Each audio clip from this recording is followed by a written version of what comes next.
Ben with WTI here, and I want to tell you what I like about the Columbia Thistletown Hills Men's Raglan Tee. Here's some of the points. First, there's the obvious, the two-tone colors. We got this navy, it's technically called Shasta Heather here, kind of like a teal color, but it really looks great together along with the logo. You got the collar of the same navy, and just check out that stitching. This kind of shows you how the quality is on this garment, which I really love.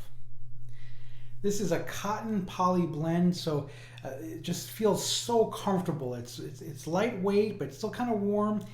Great as a base layer, and it's just so comfortable. It stretches really, really well, which is something I look for in a shirt.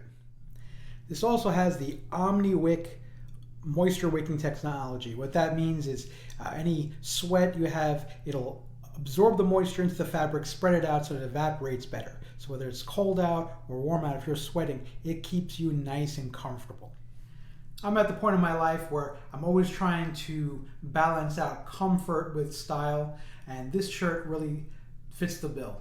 It's really nice and comfortable. I think it looks sharp. It's Columbia, so you know it's made well, and it's just really useful on so many occasions. You go for a hike, you want to wear it as a base layer, or even just wear it in public. You're not going to feel embarrassed. It's just a really great looking shirt, a great all-around shirt. So if that's something you're interested in, I highly recommend the Thistletown Hills Men's Raglan Tee by Columbia, and that's my point of view.